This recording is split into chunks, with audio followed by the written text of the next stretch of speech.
Ang programang ito ay rated SPG. Striktong patnubay at gabay ng magulang ang kailangan. Maaaring may masiselang tema, lengguwahe, karahasan, sexual, horror o droga na hindi angkop sa mga bata. Dahil sa ginawa ni Moira na hindi pagsunod sa kanilang kasunduan ni Dr. RJ Tanyag ay talagang nakapag-isip-isip na si Dr. RJ Tanyag sa kanya. Dito na nga sinabihan siya na hindi na siya magiging asawa ni Dr. RJ kung saan hihiwalayan na siya ni Dr. RJ Tanyag. Dito na nga nagulat si Lynette at siyang Susan sa lahat ng mga konfirmasyon na narinig nila sa mag-asawa. Talagang hiniwalayan na talaga ni Dr. RJ Tanyag na kung saan nasabi ni Chang Susan na free na si Dr. RJ.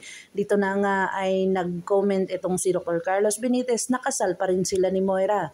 Pero hindi makapaniwala si Dr. Carlos Benitez na nag-move on na talaga si Moira at hindi na mahahabol-habol pa kay Dr. RJ. Na kung saan ito ay hindi naman sumusuko dito, kung saan talagang napakatindi ni Moira na hindi talaga nagpapatalo sa iba't ibang tao tungkol kay RJ. Dito na nga nagulat ang lahat at sinabi ni Moira dito kay Dr. RJ Tanyag na talagang maghihiganti siya. Dito na nga ay kinakabahan si Dr. RJ sa mga gagawin ni Moira nang dahil lang sa pagbabanta niya dito sa kanya. Sinabi niya sa kanyang anak pero sinabi ni Zoe sa kanya na wag na aalalahanin. Baka bugso lang yun ang galit at talagang selos sa kanya ni Lynette at saka kay Dr. RJ Tanyag. Dito na nga ay napahiya nga si Moira dahil na iniwanan talaga siya ni Dr. RJ at dito na nga nag-usap si Giselle at saka si Dr. RJ Tanyag na kung saan nalaman ni Giselle na hihiwalayan niya na si Moira.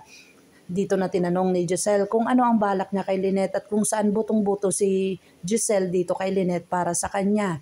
Na habang hindi pa huli ang lahat at hindi pa kasal si Lynette kay Dr. Carlos Benitez. Dito na nga ay naipatanong ni Giselle sa kanyang sarili nung nagkumain silang apat. Kasi naalala na ni Dr. RJ Tanyag ang kanilang mga konti-konting kaalaman tungkol sa kanila ni Lynette.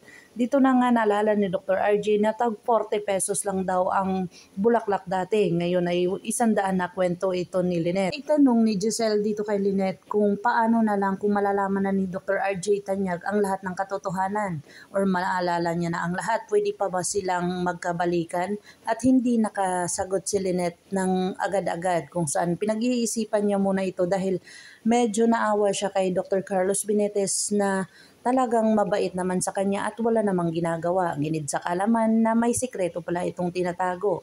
Dito na siguro magkakatuluyan ang dalawa kung malalaman na hindi anak ni Dr. RJ Tanyag itong si Zoe. Abangan natin ang mga susunod pa na episode na ito. Ang abot kamay na pangarap. Kung bago lang po kayo sa aking channel, please like, share, and subscribe para ma-update po kayo sa mga susunod pa.